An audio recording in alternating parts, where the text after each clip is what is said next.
Սիրելի հայրենակիցներ, պատերազմից հետո հունվարի 28-ը շատերի համար այլևս տոն չէ։ Այն դարձել է օր, որ կարծես հիշեցնում է, որ մենք կորցրել ենք վստահությունը մեր պետության ու անվտանգության, ինքներս մեր հանդեպ։ Վարչապետի պաշտոնին իմ առաջադրվելու թիվ 1 նպատակը մեր երկրում իրական խաղաղություն հաստատելն է։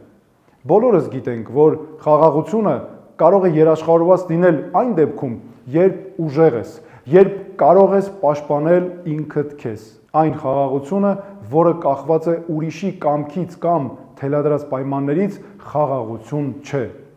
Եթե ուզում ենք իրական ու ապահով խաղաղություն, պետք է լինենք ուժեղ, ունենանք բանակ, որին վստահում են քաղաքացիները,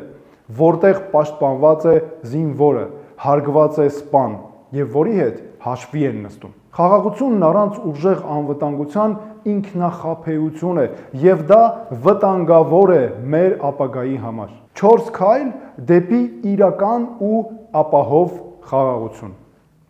Իմ առաջին քայլը որպես վարչապետ կլինի ստեղծել ռազմական բարեփոխումների հանձնաժողով, որը կմիավորի Հայաստանի եւ աշխարհի լավագույն միտքն ու փորձը։ Հանձնաժողովը 6 ամսվա ընթացքում պետք է մշակի եւ համապարփակ ռազմավարական ծրագիր ներկայացնի, որի իրականացումը կսկսվի անմիջապես։ Քայլ երկրորդ. հստակ ժամկետներ եւ հաշվետվողականություն։ Հանձնաժողովին կտրվի կոնկրետ մանդատ։ Մեր պաշտոնավարման առաջին տարվա ավարտին ապահովել զսպման լիարժեք կարողություններ։ Մեր պաշտոնավարման առաջին ժամկետի ավարտին ապահովել ռազմական հավասարակշռություն։ Քայլ երրորդ. պետության ներդրումն անվտանգության համակարգում։ Նույնիսկ մինչև հանձնաժողովի ծրագրի ներկայացումը մենք կընդունենք օրենսդրություն, որով պաշտպանության ծախսերը երբեք չեն կարող լինել Հայաստանի համախառն ներքին արդյունքի, այսինքն ՀՆԱ-ի 8%-ից ցածր։ Սա նշանակում է մեր պաշտոնավարման առաջին տարվան հաջորդող պետական բյուջեով ռազմական ծախսերն առնվազն $1 միլիարդ ավելի են լինելու այսօրվա ծախսերի համեմատ։ Մենք պաշտպանական ծախսերից տարեկան $0.5 միլիարդ պարտադիր կուղենք հայաստանյան ընկերություններից գնումների համար,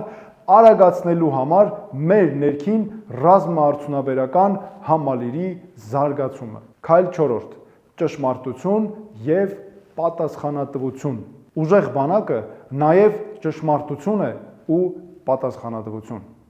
Մենք անմիջապես կհանրայնացնենք 2020 թվականի 44-օրյա պատերազմի վերաբերյալ քննիչ հանձնաժողովի զեկույցը, որը Նիկոլ Փաշինյանը հրաժարվում է հրապարակել, ինչից կարելի է միայն եզրահանգել, որ նա այդ կերպ փորձում է թաքցնել իր ձախողումները։ Հասարակությունն իրավունք ունի իմանալու այս հարցերի պատասխանները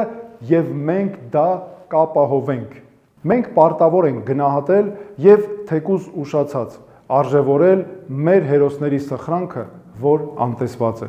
Մենք կշարունակենք, կընդլայնենք եւ կարագացնենք ռազմական համագործակցությունն ու վերապատրաստման ծրագրերը Ֆրանսիայի եւ Ամերիկայի Միացյալ Նահանգների հետ։ Կլինեն մարդիկ, որ կհարցնեն. ինչպես կարող ենք այսպիսի քայլեր մեզ թույլ տալ։ Իմ պատասխանն է. իսկ ինչպես կարող ենք այդպիսի քայլեր չանել։ Ոչինչ նշանակություն չունի, եթե չունենք խաղաղություն եւ անվտանգություն, ինչն իրական աշխարհում նշանակում է մեր կարողությունը պաշտպանելու ինքներս մեզ։